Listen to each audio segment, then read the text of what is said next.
သမီးငယ်လေးအသက်3နှစ်ပြည့်ရုံပဲရှိသေးပေမဲ့ထူးခြားဆန်းပြတဲ့နတ်ဖျားသားနှစ်စင်းဟာသူမရဲ့နောက်ကိုတကောက်ကောက်လိုက်ပြီးတခင်ဖြစ်အတိမတ်ပြုဖို့အတင်းအကျပ်တောင်းဆိုနေခဲ့ကြပါတယ်။ဒါကြောင့်မို့လို့ဖခင်ဖြစ်သူဟာသမီးလေးရဲ့ပါရမီကိုစမ်းသပ်စစ်ဆေးဖို့အတွက်သူမကိုဒါဆန်းသက်ကြောက်တုံးစီခေါ်ဆောင်သွားခဲ့ပါတယ်။သူမဟာအဲ့ဒီကြောက်တုံးပေါ်ကိုဓာတ်လိုင်း sword ခိုင်တစ်စက်ခုအထိတပြိုင်နက်တည်းထွက်ပေါ်စေခဲ့ပါတယ်။တကယ်တော့ဓာတ်ဆရာတခင်ကြီးကိုယ်တိုင်တော့မှကိုကူတာထွက်ပေါ်စေနိုင်တာဖြစ်ပြီးဒါဟာလည်းသမီးငယ်လေးရဲ့အစွမ်းကုန်မဟုတ်သေးပါဘူး။အဲ့ဒီဓာတ်ဆန်းသက်ကြောက်တုံးစီကနေထွက်ပေါ်လာတဲ့လင်းလက်တော့ကလည်းအလင်းနှံတွေဟာကောင်းကင်ရဲ့အထိရိုက်ခတ်သွားခဲ့ပါတယ်။ဓာတ်တောင်တန်းပေါ်မှာပိတ်ဆို့ချုံနှောင်ထားတဲ့နတ်ဖျားသားတွေဟာနိုးထလာကြပြီးတာမြင့်ချက်မော်ကုန်းတွေကိုရိုက်ခွဲကပြန်တက်လာခဲ့ပြီးသမီးငယ်လေးရဲ့ရှေ့မှာဦးညွတ်လို့တစ္ဆာခံလိုက်ကြပါတော့တယ်။ဓာတ်ဆရာတခင်ကြီးဟာဒီလိုပုံမှန်မဟုတ်တဲ့ထူးဆန်းတဲ့မြင်ကွင်းကိုမြင်လိုက်ရတဲ့အတွက်ထိုဓာတ်တွေရဲ့နောက်ကိုချက်ချင်းလိုက်သွားခဲ့ပါတယ်။အဲ့ဒီတော့မှတောင်းဆောက်တော့အတိုင်းအဆရှိတဲ့ဓာတ်တွေကိုပြန်လည်ဆင့်ခေါ်နိုင်တဲ့ဒီသမီးငယ်လေးဟာနှစ်ပေါင်း30တူညမှာတစ်ချိန်သာပေါ်ထွန်းတဲ့မွေးရပါဓာတ်ခန္ဓာကိုပိုင်ရှင်ဖြစ်မှန်သိရှိသွားပါတော့တယ်။သူကဒီလိုအံ့ဖွယ်ကလေးငယ်ရဲ့ဖခင်ဖြစ်သူဟာလည်းမူချမလွဲပုံမထူးခြားတဲ့သူဖြစ်လိမ့်မယ်လို့တွေးခဲ့ပေမဲ့ဖခင်ဖြစ်သူရဲ့ခန္ဓာကိုယ်ထဲမှာတော့ဓာတ်တက်လိုင်းအမုံမွားများပင်ရှိနေတဲ့အရေးအယောင်ကိုမတွေ့ရပါဘူး။ဒါပေမဲ့အမှန်တရားကတော့သူဟာလော်ကီမီဒီရဲ့မတင်မျိုးဓာတ်နက်ဖျား Dark Soul တော့တပါးဖြစ်နေတာပါ။ထိုမတင်မျိုးဓာတ်နက်ဖျားဟာရှင်းအောင်နက်ဖျားလည်းနဲ့ဖြစ်တဲ့ Eddie and Hayden Hammer ကိုကိုင်တွယ်နိုင်တယ်လို့ဆင့်ခေါ်နိုင်စွမ်းလည်းရှိပါတယ်။သူဟာနက်ပြည်သူပြန်လုံတော်မူမဲ့စီကံချက်တွေကိုဖြည့်ဆည်းဖို့အတွက်သူ့ရဲ့စွမ်းအားတွေကိုပိတ်ဆို့ချုံနှောင်ပြီးလူသားတွေကြားမှာလာရောက်နေထိုင်ခဲ့တာဖြစ်ပါတယ်။သူဟာလူသားမျိုးသမီးတဦးကိုချစ်မြတ်လို့ပြီးဇနီးဖြစ်လက်ထက်ကတာသမီမွေးဖွားခဲ့ပြီးဇနီးတွေကိုလည်းဓာတ်ကျင်စင်တွေလမ်းညွှန်ပြသပေးခဲ့ပါတယ်။တနေ့မှာဇနီးတွေကသူမရဲ့အဆင့်တန်းကိုကြော်ဖြတ်ဖို့အတွက်ဓာတ်မန်နဲ့ Sword Pavilion စီသွားပြီးဆရာတင်ဖို့ဆုံးဖြတ်တဲ့အခါအမျိုးသားကသူမကိုအကျိုးအကြောင်းရှင်းပြခဲ့ပေမဲ့နောက်ဆုံးမှာတော့မတက်တာပဲသဘောတူခွင့်ပြုလိုက်ရပါတယ်။ဒါပေမဲ့ဝေးလံလာတဲ့တောင်တန်းတွေနဲ့ခီးလန်းချမ်းကိုစိုးရိမ်တာကြောင့်သူကိုယ်တိုင်သူစစ်ထားတဲ့နက်ဖျားတစ်စင်းကိုဇနီးတွေကိုပေးအပ်ခဲ့ပါတယ်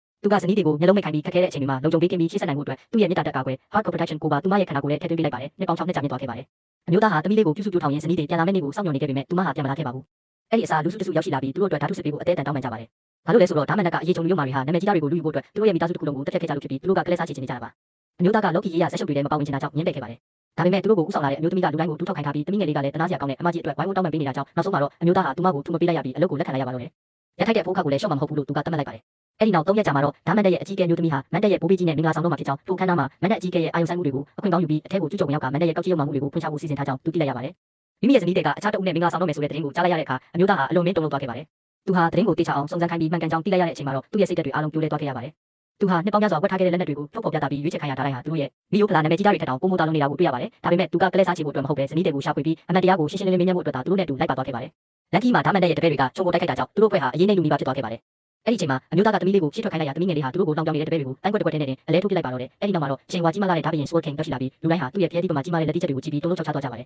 ။ဒါပေမဲ့ဖခင်နဲ့သမီးကတော့ AC တည်ငြိမ်နေစေပါ။အပြစ်မဲ့သူတွေကိုကာကွယ်ဖို့အတွက်အမျိုးသားကအခြားလူတွေကိုအဝေးသို့မောင်းထုတ်လိုက်ပါတယ်။သမီးငယ်လေးဟာပထမဆုံးတိုက်ကွက်မှာတင်ဓာတ်ဘီရင်ကိုရန်ဆလိုက်ပါတယ်။ဓာတ်ဘီရင်ကလည်းအနိုင်မခံတဲ့ကြီးမားလာတဲ့လက်တိချက်နဲ့ထိုးနှက်လိုက်ပေမဲ့သမီးငယ်လေးကအဲ့ဒီလက်တိကိုတဲတဲကွဲကွဲပက်ဖြတ်ပစ်လိုက်ပြီးသူ့ကိုအသေးတန်ပြန်လဲရိုက်နှက်ပါတော့တယ်။အဲ့ဒီနောက်မျိုးသမီးနဲ့သမီးငယ်လေးတို့ဟာသူ့ကိုဓာတ်မန်တက်စီလမ်းပြခိုင်းဖို့အတင်းအကျပ်ကန်လိုက်ကြပါတယ်။မန်တက်ရဲ့အဝင်ဝမှာတော့ဂိုင်းဆောင်မဝင်ဝင်ကပါ set code information ရှိနေပါတယ်။အမျိုးသားကသူ့ရဲ့မိသူမိဘဖြစ်ကြောင်းကိုပြောပြပြီးအတွင်းထဲကိုဝင်ခွင့်ပေးဖို့တောင်းဆိုလိုက်ပါတယ်။ထို့တော့တွင်းမှာလည်းအတွင်းထဲမှာတော့မန်တက်အကြီးကဲကသူ့သားရဲ့မင်္ဂလာပွဲအတွက်ပြင်ဆင်နေပြီးတပည့်တယောက်ကအမျိုးသမီးနဲ့သမီးငယ်လေးရောက်ရှိလာကြောင်းသတင်းပို့လိုက်တာကြောင့်ဇနီးတွေဟာထိတ်လန့်သွားပြီးပတ်သက်မှုကိုညှင်းဆိုလိုက်ပါတော့တယ်။အပြင်ဘက်တကားဝမှာတော့တင်းငိမ့်တိတ်ဆိတ်နေတာကြောင့်တပည့်တွေကသူတို့ကိုလောင်ပြောင်စားပြလာပါတယ်။ဒါပေမဲ့ဓာတ်ဘီရင်ကဒီတကားဟာဓာတ်တောင်နဲ့ချိတ်ဆက်ထားတာဖြစ်ပြီးဓာတ်တက်လိုင်းရှိခုပေါ်ထွက်လာတဲ့တကားကအလိုလျောက်ပွင့်သွားမှာဖြစ်လို့ဓာတ်ဆန်းတက်မှုနဲ့စွမ်းအားကိုလိုက်နာတာကပိုကောင်းလိမ့်မယ်လို့ပြောပြလိုက်ပါတယ်။နှစ်ပေါင်တရာအတွင်းမှာအပြင်လူဘယ်သူမှလိုင်းလေးခုထက်ပိုမှုမစွမ်းဆောင်နိုင်ခဲ့ပါဘူး။ဒါပေမဲ့သမီးငယ်လေးကဓာတ်ချက်ကိုထုတ်လုပ်လိုက်တာနဲ့တပြိုင်နက်ဓာတ်တက်လိုင်းတစ်စက်ခုစလုံးတပြိုင်နက်တည်းနိုးထလာခဲ့ပြီးနောက်တစ်ချိန်ထပ်မံ၍တောင်းဆောက်တော့အတိုင်းဆရှိတဲ့ဓာတ်မြောင်များဟာသူမရဲ့ရှိမှဥညွတ်ကတစ္ဆာခံလိုက်ကြပါတော့တယ်